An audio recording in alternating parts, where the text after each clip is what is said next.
Kalau Anda menyebut dirimu adalah anak Tuhan, pastikan hidupmu dipimpin oleh Roh Tuhan. Bagaimana kita mengerti apa yang harus kita lakukan dan keputusan apa yang harus kita ambil? Itu adalah fungsi Roh Kudus di dalam hidup kita. Kalau orang hidupnya dipimpin oleh Roh Allah, harusnya dia tahu bahwa tujuan Roh Kudus diberikan adalah untuk memberitakan tentang hal-hal yang akan datang. Seharusnya di dalam merencanakan segala sesuatu dalam hidup kita, kita selalu melibatkan Roh Kudus. Kita harusnya selalu bertanya kepada Tuhan, apa yang harus kita lakukan di masa yang akan datang. Hidup dipimpin oleh Roh Tuhan itu membutuhkan ketaatan. Tahukah Anda bahwa ketaatan kita kepada pimpinan Roh Allah akan menyelamatkan keluarga kita? Pentingnya kita hidup dipimpin oleh Roh Allah, karena kita tidak tahu apa yang akan terjadi di masa yang akan datang. Seberapa penting pimpinan Tuhan bagi hidup Anda? Ada dua hal yang sangat penting dalam pimpinan Tuhan. Yang pertama bicara soal rancangan. Apa yang akan kita bangun dalam hidup kita? Apakah itu atas kehendak Tuhan? Yang kedua, persekutuan. Di mana kita membangun dan menginvestasikan hidup kita. Jangan bebal, jangan menutup telinga hatimu ketika suara kecil, suara Roh Allah di dalam batinmu memberikan peringatan bahwa engkau harus menghentikan perbuatan-perbuatan salah. Bertanyalah kepada Tuhan. Setiap kali Anda menghadapi masalah, setiap kali Anda harus membuat sebuah keputusan dalam hidupmu, saya percaya Tuhan ingin membimbing hidup kita. Untuk itulah Roh Kudus diberikan. Banyak orang yang membutakan mata hatinya sendiri dan menulikan telinganya untuk tidak mau mendengar pimpinan suara Tuhan di dalam hatinya untuk tidak berbuat dosa. Jangan mendukakan Roh Kudus. Apapun yang engkau kerjakan, pastikan engkau melibatkan Tuhan dengan memohon pimpinan Roh Allah dalam batinmu untuk setiap keputusan dalam hidupmu, dalam setiap rencana yang akan kau bangun dalam hidupmu. Karena Rohnya akan mengajarkan kepada kita apa yang benar dan apa yang akan ada di masa yang akan datang. Bapa, terima kasih buat kesempatan hari ini kami boleh mendengarkan firman-Mu. Tuhan, berbicaralah buat kami, tumpahkanlah isi hatimu, supaya kami belajar mengerti apa yang Tuhan mau. Bukakanlah roh hikmat dan wahyu, supaya setiap firman-Mu boleh dimengerti, dan kami bisa hidupi dalam kehidupan kami. Biarlah Kristus selalu dipermuliakan dalam hidup kami, Tuhan. Hanya di dalam nama Yesus kami berdoa. Amen. Hari ini dalam rangka memperingati hari kenaikan Tuhan Yesus dan pencurahan Roh Kudus, saya akan menyampaikan khotbah tentang tema hidup dipimpin oleh Roh Allah. Roma 8 ayat 14 dikatakan semua orang yang dipimpin Roh Allah adalah anak-anak Allah. Kalau Anda menyebut dirimu adalah anak Tuhan, pastikan hidupmu dipimpin oleh Roh Tuhan. Tahukah Anda bahwa salah satu tujuan Roh Kudus dicurahkan dalam hidup kita di dalam Yohanes 16 ayat 13 adalah, tetapi apabila ia datang, yaitu Roh kebenaran, ia akan memimpin kamu ke dalam seluruh kebenaran. Sebab ia tidak akan berkata-kata dari dirinya sendiri, tetapi segala sesuatu yang didengarnya, itulah yang akan dikatakannya. Dan ia akan memberitakan kepadamu hal-hal yang akan datang. Dikatakan roh kebenaran akan memimpin kita ke dalam seluruh kebenaran. Artinya Roh Tuhan akan membuat kita mengerti apa yang benar. Dan dikatakan juga bahwa ia akan memberitakan kepadamu hal-hal yang akan datang. Roh Kudus akan memberitakan kepada kita tentang hal-hal yang akan ada di masa depan. Kita membutuhkan hikmat dari Tuhan dalam mengambil keputusan dalam hidup kita. Bagaimana kita mengerti apa yang harus kita lakukan dan keputusan apa yang harus kita ambil? Itu adalah fungsi Roh Kudus di dalam hidup kita. Setiap orang percaya yang memiliki Roh Kudus di dalam hidupnya harusnya hidup dipimpin oleh Roh Allah, termasuk dalam mengambil keputusan apa yang benar. Bergantunglah kepada pimpinan Roh Kudus dalam hidupmu. Karena untuk itulah Tuhan memberikan Roh Kudus dalam hidup kita. Kalau kita hidup dipimpin oleh Roh Allah, saya percaya kita akan menang menghadapi semua masalah. Karena Roh Kudus di dalam batin kita akan memimpin kita untuk kita mengerti apa yang benar. Anda tidak perlu lagi konseling ke sana dan ke sini dan bertanya kepada orang lain untuk mengambil keputusan-keputusan dalam hidupmu. Kalau engkau belajar dipimpin oleh Roh Allah. Karena Roh Allah yang akan memberi kita hikmat untuk mengambil keputusan yang benar. Dan Roh Kudus dicurahkan dalam hati kita supaya kita tahu apa yang akan terjadi di masa yang akan datang. Saya tidak tahu dengan hidup Anda, apakah Anda mengandalkan Tuhan untuk masa depan. Kalau orang hidupnya dipimpin oleh Roh Allah, harusnya dia tahu bahwa tujuan Roh Kudus diberikan adalah untuk memberitakan tentang hal-hal yang akan datang. Seharusnya di dalam merencanakan segala sesuatu dalam hidup kita, kita selalu melibatkan Roh Kudus. Kita harusnya selalu bertanya kepada Tuhan, apa yang harus kita lakukan di masa yang akan datang. Saya membiasakan diri untuk selalu minta tuntunan Roh Kudus di dalam hidup saya, dalam mengambil keputusan-keputusan yang sangat penting dalam hidup, khususnya untuk Tangan Pengharapan. Mari belajar salah satu tokoh di Alkitab yang hidupnya dipimpin oleh Tuhan tentang hal-hal yang akan datang. Ibrani 11 ayat yang ke-7. Karena iman, maka Nuh dengan petunjuk Allah tentang sesuatu yang belum kelihatan, dengan taat mempersiapkan bahtera untuk menyelamatkan keluarganya. Dan karena iman itu, ia menghukum dunia, dan ia ditentukan untuk menerima kebenaran sesuai dengan imannya. Karena iman, maka Nuh dengan petunjuk Allah tentang sesuatu yang belum kelihatan. Nabi Nuh belum pernah lihat banjir. Tapi ketika Tuhan berfirman kepada Nabi Nuh bahwa Tuhan akan melenyapkan semua makhluk hidup yang ada di bumi dan Nabi Nuh harus membangun sebuah bahtera. Karena iman, Nabi Nuh taat melakukan apa yang Tuhan suruh dan ketaatannya menyelamatkan keluarganya. Kita tidak tahu apa yang akan ada di masa depan. Kita tidak tahu tentang rencana Tuhan untuk masa-masa yang akan datang.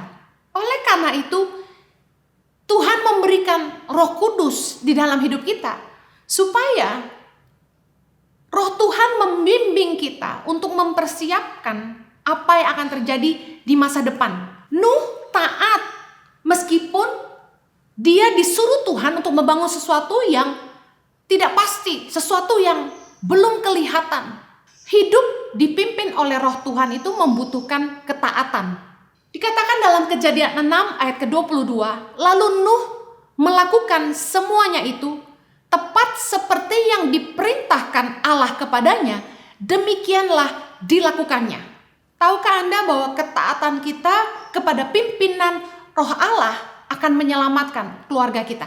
Saya tidak pernah menyangka COVID-19 akan datang melanda dunia. Saya yakin tidak ada seorang pun yang tahu. Tapi ketika Tuhan mulai menggerakkan hati saya di akhir bulan-bulan terakhir tahun 2019 untuk memulai pelayanan online, saya sampaikan kepada tim kami dan juga suami saya bahwa kami harus mulai fokus serius membangun pelayanan online. Saya sampaikan bahwa mungkin tahun 2021 saya sudah mulai berhenti khotbah keliling dan hanya akan fokus untuk cyber church. Itu kata yang saya berikan waktu itu. Saya bilang sama Jojo, beri saya kesempatan untuk membangun platform pelayanan online. Saya tidak pernah tahu apa yang akan terjadi, tetapi begitu kuat di dalam hati saya, Tuhan menuntun saya untuk memprioritaskan waktu saya untuk keluarga, dan yang kedua untuk fokus kepada pelayanan online. Ketika COVID-19 melanda dan tiba-tiba gereja-gereja tidak bisa lagi melakukan ibadah dan pelayanan kami, saya dan suami saya, yang dimana kami hidup dari pelayanan itu dan juga menghidupi Tangan Pengharapan, tiba-tiba terhenti begitu saja. kami sempat terkejut dan tidak tahu apa yang harus kami lakukan. Lalu yang saya kagum sama Tuhan, Tuhan telah menolong kami mempersiapkan pelayanan online jauh sebelum COVID-19 datang. Sehingga ketika semua pelayanan dibatalkan dan saya sama Jojo tidak bisa membawa kaos tangan pengharapan kemana-mana, kami tertolong karena platform ibadah online yang telah mulai kami bangun Mei 2019. Saya sangat kagum dengan pekerjaan Tuhan karena dalam kurun waktu kurang dari 1 tahun, platform YouTube saya dipakai Tuhan untuk menjadi bahtera yang menyelamatkan keluarga kami dan pelayanan tangan pengharapan. Pentingnya kita hidup dipimpin oleh Roh Allah karena kita tidak tahu apa yang akan terjadi di masa yang akan datang. Dan benar-benar ketaatan kita kepada pimpinan Roh Allah sungguh-sungguh menyelamatkan tidak hanya hidup kita, tapi juga keluarga kita. Nabi Nuh taat kepada Tuhan ketika ia harus membangun sebuah bahtera di atas daratan karena banjir belum datang. Sementara Nabi Nuh membangun bahtera selama 400 tahun, orang-orang yang lewat itu mengolok-ngolok dia karena tidak ada banjir, tidak ada air, tapi Nabi Nuh membangun bahtera dan orang-orang mengolok-olok dia sambil berkata mungkin, apa yang kamu bangun? Untuk apa? Mereka tidak mengerti, tapi Nuh tetap taat kepada Allah. Harga bayar dari ketaatan kita kepada Allah mungkin ejekan dari orang-orang yang tidak mengerti apa yang sedang kita bangun. Orang-orang mungkin akan mengolok-olok kita. Dan juga mungkin ada di antara mereka yang berkata bahwa kita mungkin gila. Waktu saya dan Jojo taat kepada panggilan Tuhan untuk kembali ke Indonesia Januari 2006. Orang-orang yang tahu bagaimana kehidupan kami di Australia, keluarga besar kami, orang tua saya, tidak bisa menerima keputusan kami untuk pulang ke Indonesia karena dianggap tidak masuk akal. Kami sudah hidup mapan tapi mau meninggalkan hidup yang begitu mapan begitu saja untuk kembali ke Indonesia untuk sesuatu yang tidak jelas ke depannya.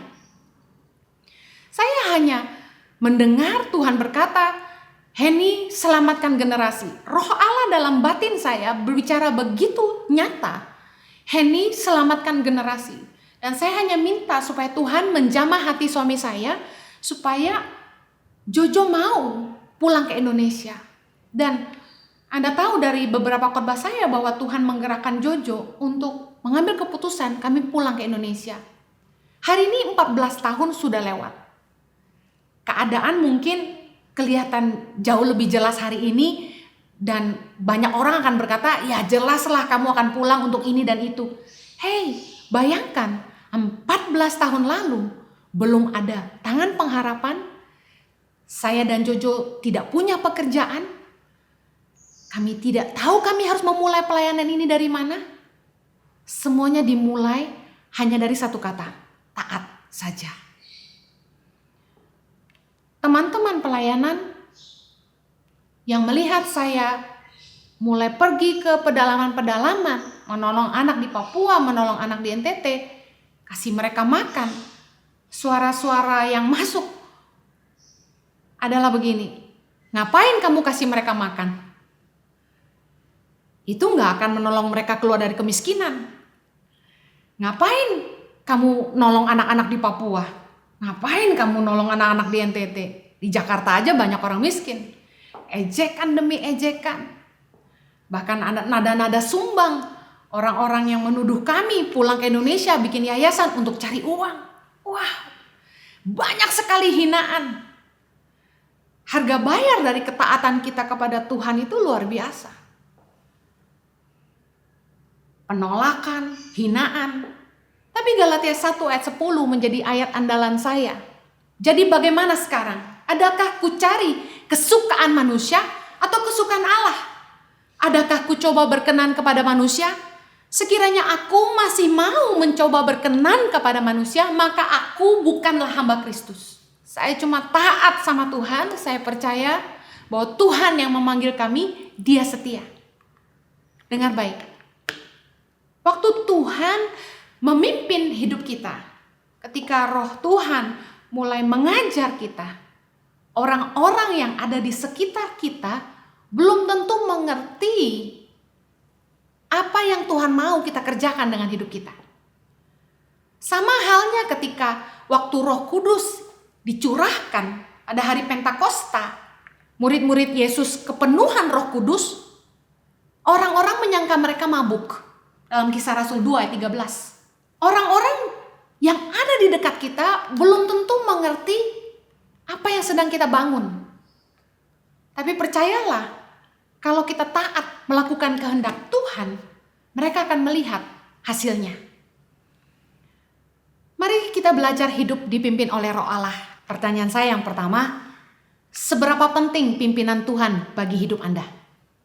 How desperate are you?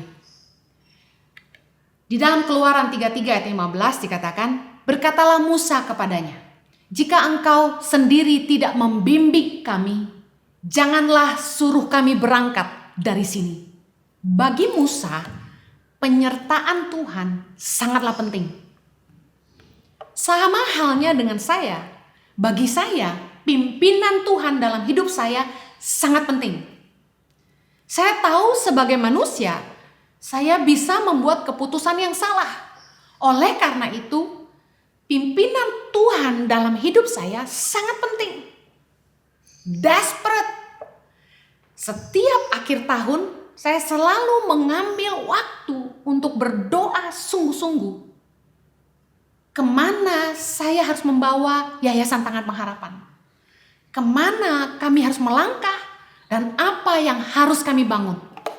Kalau kita ingin hidup kita dipimpin oleh Roh Allah, pertama-tama pastikan pimpinan Tuhan menjadi sangat penting bagi hidupmu. Ada dua hal yang menjadi fokus Tuhan dalam pimpinannya dalam hidup kita. Dalam Yesaya 30 ayat 1, mari kita baca sama-sama. Celakalah anak-anak pemberontak, demikianlah firman Tuhan, yang melaksanakan suatu rancangan yang bukan daripadaku, yang memasuki suatu persekutuan yang bukan oleh dorongan rohku, sehingga dosa mereka bertambah-tambah. Ada dua hal yang sangat penting dalam pimpinan Tuhan. Yang pertama bicara soal rancangan. Apa yang akan kita bangun dalam hidup kita? Apakah itu atas kehendak Tuhan? Yang kedua, persekutuan. Di mana kita membangun dan menginvestasikan hidup kita. Dua hal ini menjadi sangat penting untuk kita memastikan kita bertanya kepada Roh Tuhan. Sekarang bagaimana kita hidup dipimpin oleh Roh Allah? Mari kita belajar tentang Nabi Nuh. Kejadian 6 ayat ke-8 dikatakan, tetapi Nuh mendapat kasih karunia di mata Tuhan. Inilah riwayat Nuh. Nuh adalah seorang yang benar dan tidak bercela di antara orang-orang sezamannya. Dan Nuh itu hidup bergaul dengan Allah. Saya percaya kita hanya bisa hidup dipimpin oleh Roh Allah kalau kita hidup benar dan kita hidup bergaul dengan Allah. Sekarang pertanyaannya, bagaimana hidup bergaul dengan Allah? Tahukah Anda bahwa Tuhan berbicara kepada setiap kita melalui Roh-Nya di dalam batin kita? Hati kita adalah kediaman Roh Allah. Dalam Efesus 3 ayat 16 dikatakan, aku berdoa supaya Ia menurut kekayaan kemuliaannya menguatkan dan meneguhkan kamu oleh Roh-Nya di dalam batinmu. Keadilan Tuhan bagi setiap orang adalah Tuhan menempatkan Roh-Nya di dalam hati setiap kita supaya kita dibimbing oleh Roh-Nya untuk mengenali apa yang baik dan apa yang benar dan apa yang jahat.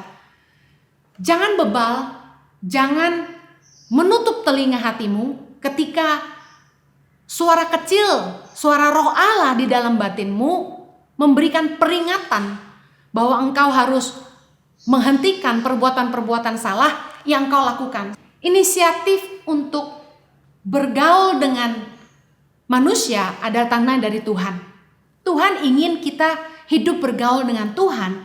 Makanya Tuhan memberikan rohnya di dalam batin kita. Dan setiap orang memiliki hati nurani, di mana baik orang percaya maupun tidak percaya dapat dibimbing oleh Tuhan untuk mengenali apa yang baik dari yang buruk, apa yang benar dari yang salah. Bagaimana kita hidup bergaul dengan Tuhan? Bila Anda tahu bahwa Tuhan menaruh rohnya di dalam batinmu, bertanyalah kepada Tuhan. Setiap kali Anda menghadapi masalah, setiap kali Anda harus membuat sebuah keputusan dalam hidupmu, ingat dua hal yang paling penting dalam pimpinan Roh Allah dalam hidup kita adalah soal rancangan dan soal persekutuan. Apa yang harus kita lakukan dan dengan siapa kita melakukannya. Penting kita membawa Tuhan serta di dalam doa. Berdoalah dan bertanyalah kepada Tuhan. Minta hikmat dari Roh Kudus ketika kita menghadapi masalah apapun, ketika kita harus membuat keputusan apapun. Saya percaya Tuhan ingin membimbing hidup kita. Untuk itulah Roh Kudus diberikan dalam batin kita. Roma 8 ayat 8 berkata, mereka yang hidup dalam daging tidak mungkin berkenan kepada Allah. Oleh karena itu, kita harus tahu bahwa ketika Tuhan memperingati kita lewat hati nurani kita, kita harus menanggapinya dan berhenti melakukan dosa. Penolakan kepada suara hati nurani akan membuat kita tidak bisa mendengar lagi pimpinan Tuhan dalam hidup kita. 1 Timotius 1 ayat 19 berkata, beberapa orang telah menolak hati nuraninya yang murni itu, dan karena itu kandaslah iman mereka. Banyak orang yang membutakan mata hatinya sendiri dan menulikan telinganya untuk tidak mau mendengar pimpinan suara Tuhan di dalam hatinya untuk tidak berbuat dosa. Jangan mendukakan Roh Kudus. Roh Kudus itu diam dalam batin kita.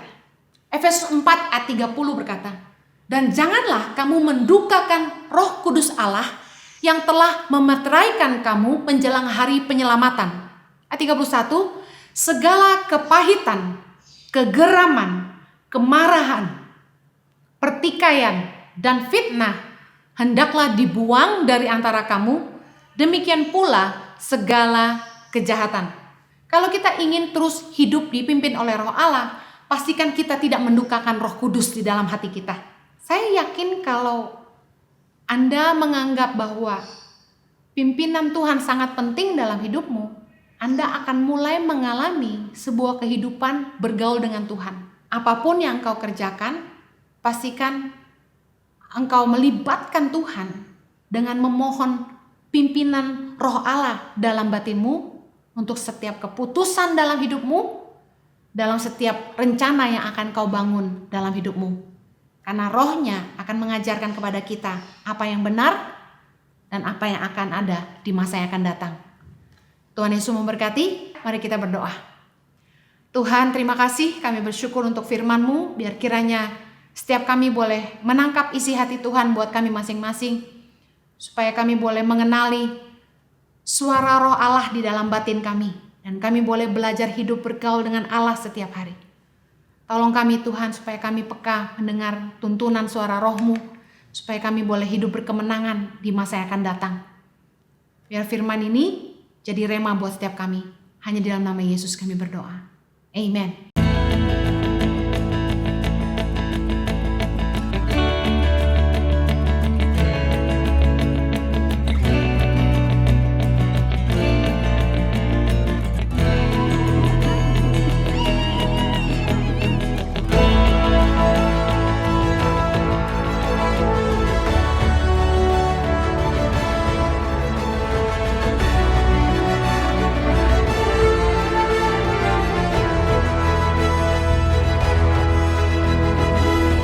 Suka duka, perjalanan tangan pengharapan dalam membangun pendidikan di pelosok tanah air Indonesia.